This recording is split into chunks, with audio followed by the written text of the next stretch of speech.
Welcome to the Slop Farm. Enjoy the video. You begin by gathering the enclosure and the SSD so you avoid pauses later. Remove power and wear an anti-static strap. This prevents damage. Open the enclosure, unscrew the case, slide the caddy, and align the SSD to the SATA connector. Once the drive is seated, gently press until you feel contact. Do not force it. Make sure screws line up, secure the drive, then close the case. This step sets a reliable physical connection for data transfer.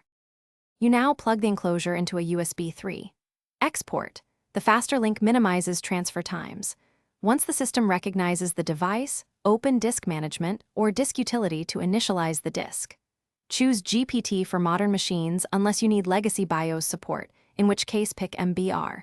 Format with XFAT for cross-platform use, NTFS for Windows-only speed, or apps for Mac OS. Make sure to name the volume. This helps you finish by enabling trim when possible and using Safe Eject to protect file integrity. Once done, test large file transfers to confirm expected throughput.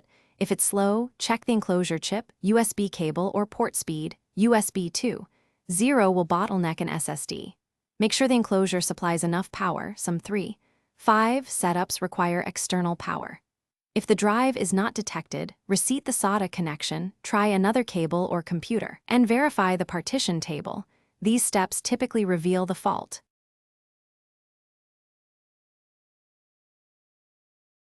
Thanks for watching. Consider subscribing if we helped you today.